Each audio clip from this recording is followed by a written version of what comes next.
ተረጋጊ እንጂ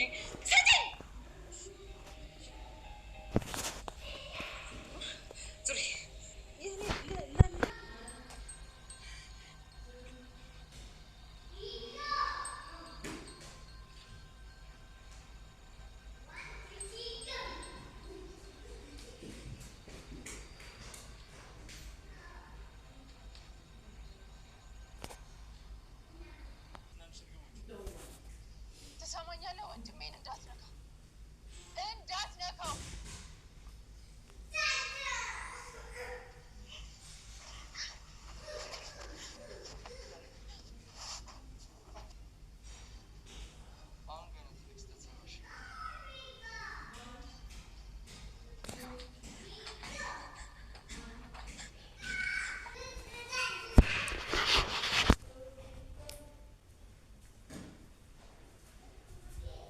እንግዲህ ማክሲ ተይዛለች እና ማስኬን በስተመጨረሻው ማንም አያውቅም ብላ ያልሞተውን ልጅ ሞቷል ብለው ሲዋሿት እውነት መስሏት ልጁ እንዳልሞተ አውቃ ልጁን ይዘው አስረው ነበረ።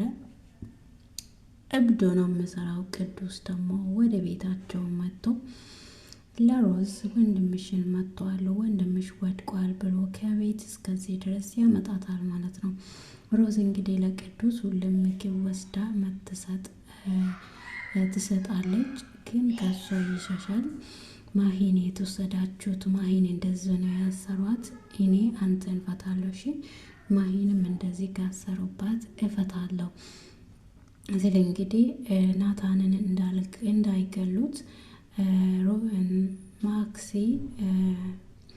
ናታን ከኋላ ተከትሎ እንደሚመጣ አታውቅም። እሷ ናታንን ለማግባት የማታረገው ነገር የለም። እንግዲህ ናታን ደግሞ እሷ የምትሰራው ነገር አውቋል። ስለዚህ ናታን ደግሞ የእሷን ምስጢር ስላወቀ እሷን መከተልና ለሰላም ቦታ መስጠት እንዳለበት አውቋል ማለት ነው። ከዚህ በፊትም መወሰን የነበረብኝን ነገር ነው እስከዛሬ ድረስ ያቆየሁትና ሰላም ከዚህ በኋላ እኔንና አንቺን ማንም ሊለየን አይችልም፣ በመሀላችንም ማንም ሊገባ አይችልም። ያላወቅሽውና ያልተረዳሽው ነገር አለ።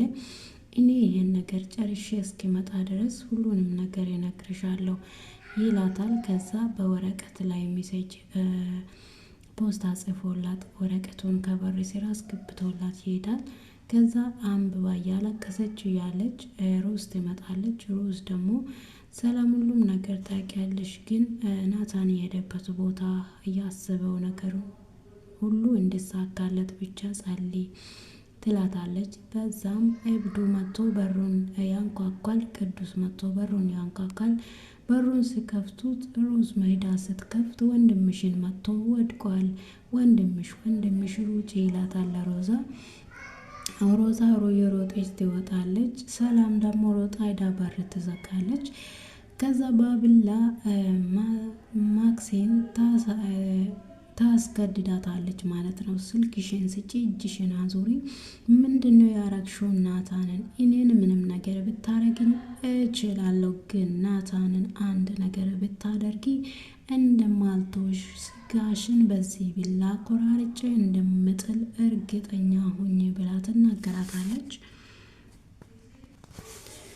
እንግዲህ ሰላም ማስኪን ቤት ውስጥ አስቀምጣ እሷ ስልኳንም ሙሉ ነገር ቀምታ በር ቆልፋባት እየሮጠች ወደ ናታን ትሄዳለች። ወደ ናታን ሲሄዱ ናታን ተመቶ መሬት ላይ ወድቀው ያገኛሉ። ናታን ልጁን እየፈታ ነበረ። ይሄ ልጅ ማለት ናታን ሞተዋል ብሎ የገበሩት የጣሉት ልጅ ነበረ። ማንን እንግዲህ ሰላምን ወይም ማስኪን ለመፈተን ያደረጉት ነገር ነበረ። እሷ ግን ይሄ ልጅ እንዳልሞተ አውቃ እሱን በመያዝ አንተ ነህ ከገደልከው ብዬ ለፖሊስ ቪዲዮን አሳያለሁ። ከዚያ በኋላ አንተ እኔን ካላገባኸኝ ይሄን ነገር እንደማደርግ እርግጠኛ አሁን ናታን ወይም እኔን ዛሬ ማታ ማግባት አለብክ ብላ ታስገድደዋለች። እሱም እሺ ብሎ እሷን መከተል ይፈልጋል። ተከትሎ ሲሄድ ልጁን አስራ ያስቀመጠችበት ቦታ ላይ አንድ ጠባቂ ያስቀምጣ ነበረ እና ጠባቂው በናታን ጭንቅላት ላይ ይመታል። ከዛ ናታንን በደንብ እየመታ እያለ ሮዝና ቅዱስና ሮዛ መጀመሪያ ይደርሳሉ። ከዛ ሰላም ትደርሳለች። እንግዲህ በዛ መሀል ቅዱስ ደግሞ ለናታን ረቷል ማለት ነው። ማክሲ ቤት ውስጥ ተቆልፋ እያለች ይሄዳሉ እና ማክሲ እንግዲህ እሷ የምትሰራን ሰው ማንም ሰው የማያውቅ ነው የመሰላትና ማን ነው በር በዚህ ሰዓት ማንኳካው? ለምንድን ነው በዚህ ሰዓት ሰው በሩን የሚያንኳካው? እናንተ ሰላምና ሮዛ ቁጭ ብሎ ነበሩ። እሷ ከውጭ ሁሉንም ነገር ጨርሳ ስትመጣ እንግዲህ ማስክ ስትመጣ ቤት ላይ ቁጭ ብሎ ነበሩ። ምንድን ነው በዛሬ ቀን ላይ? ዛሬ እኮ ሰርጌ ነው። ምንድን ነው አዘናችሁ? ሁለታችሁ ምን ሆናችሁ ነው? ምን ተፈጥሮ ነው? ለምንድን ነው እንደዚህ ያዘናችሁት? ብላ ወደ ክላስ ስትገባ ቅዱስ እየሮጠ መጥቶ በርን ሳንኳካ ትሰማለች። ከዛ በፍራቻ ልብ መታ ማን እያንኳካ እንዳለ ለማየት ስትሄድ ሮዝ ሮጣ ትከፍታለች። በሩን ስትከፍት እንግዲህ ቅዱስ እብድ የሚመስለው ልጅ ነው ወደ እነሱ ቤት መጥቶ ወንድምሽ ወድቋል፣ ወንድምሽን መጥቶ ወድቋል፣ ወንድምሽ በጣም አደጋ ላይ ነው፣ ቶሎ ድረሽለት፣ ወንድምሽን አንሺው ይላታል። ከዛ ሮዛ ምንም ነገር አላሳፈችውም፣ ከቤቱ እየሮጠች ትወጣለች። በዛ መሀል ሰላም ደግሞ በሩን ቆልፋ ማስኬን ታስገድዳታለች። ምንድን ነው ያረግሽው? እሱ ላይ ምንም ነገር ብታረጊ አንድ ነገር ይወቂ፣ እኔ ላይ ምንም ነገር ማድረግ ትችያለሽ፣ ምንም ነገር የፈለግሽውን ማድረግ ትችያለሽ።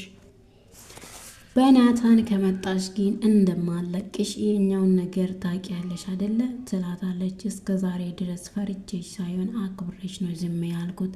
ስለዚህ መጨረሻሽ ደርሷል፣ ስልክሽን አምጪ ብላ እንግዲህ ስልኳን ቀምታ በር ቆልፋ ትሄዳለች ማለት ነው።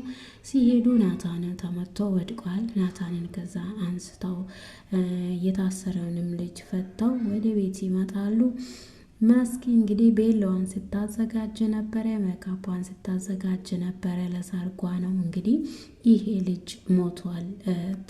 ሞቷል እንድባል ያው የሰራቱን ድራማ ቪዲዮ ቀርጻ ስለያዘችው በዛ ነገር ናታንን ልታስገድድ እና ናታን በግድ እሷን እንዲያገባ ነው የፈለገችው። እንግዲህ ውድና የተወደዳችሁ የሰላም ዩቱብ ተከታታዮቼ በያላችሁበት ቦታ ሰላማችሁ ብዝት ይበልልኝ። ከኔ ጋር ሁሉ ሰላም ነው። በያላችሁበት አሁንም ሰላማችሁ ብዝት ይበልልኝ። ቪዲዮ ከተመቻችሁ ሰብስክራይብ፣ ላይክ ማድረጋችሁን አትርሱ። ሰብስክራይብ፣ ላይክ ያደረጋችሁ ስለምታበረታቱ ደግሞ ከልብ አመሰግናችኋለሁ። እንግዲህ የማስኪ ስራ እየፈረሰ ነው። ማንም ሰው አያውቅም ብለን የምንሰራው ነገር ለራሳችን ጥሩ እንዳልሆነ ማወቅ አለብን ማለት ነው። አንዳንድ ጊዜ በክፉ ልብ ተሞልተን የምናደርጋቸው ስህተቶች ሁሉ ዋጋ ያስከፍሉናል። በመልካም ልብ የምናደርጋቸው ነገር ደግሞ ለራሳችን ነገ ላይ ትልቅ ቦታ እንደሚያሳየን ነው የምናውና ዛሬ ላይ ማስኪ ናታንን ብቻ ነው የምታየው። ነገ ላይ ህይወቷ ምን እንደሆነ፣ ምን እንደምፈጠር፣ እንዴት እንደምትኖር፣ ምን አይነት ኑሮ እንደሚያጋጥማት አታውቅም። ግን እሷ ናታንን አግብታ መኖር ብቻ ነው የምትፈልገው። እንግዲህ ሰላም እኔን በቢላ ነው ያስገደድሽኝ፣ እገልሻለሁ ታያለሽ፣ ቀብርሽ ቅርብ ጊዜ ነው፣ ይሄን እወቂ ብላ እንግዲህ ናታን ደግሞ እዚህ ጋር ይነቃል። ሰላሜ አንቺ ነሽ መጣሽልኝ የሚሉ ይናገራታል። ከዛም ኢብዱ ደግሞ እነሱን አግዟቸው ቅዱስ ደግሞ ሄዶ ልጁን ይፈታል። ከዛ በዛ ልጅ ላይ ጭንቅላቱ ላይ ይላል እንግዲህ ጭንቅላቱ ላይ ብሎ ለእነሱን አግዟቸው እንዲሄዱ ይረዳቸዋል ማለት ነው። ማስክን ካገኘ እንግዲህ ጭንቅላቷን አይደለም በጥይት እንደሚላት ነው ተስፋ ያለኝ። እንግዲህ ይሄ ብዙ ልጅ በሰው ላይ ለመጠጋት የሚፈራል፣ እንግዲህ ለመርዳት ደግሞ ይተጋል ማለት ነው። ናታን ከሞት ያተረፈው እሱ ነው። ናታን እሱ ባይመጣ ኖሮ የማስኪ ጠባቂ እየመታ ይገለው ነበር። ግን እሱ ረቷታል ማለት ነው። እሱ ረቶታል ለናታን ማለት ነው።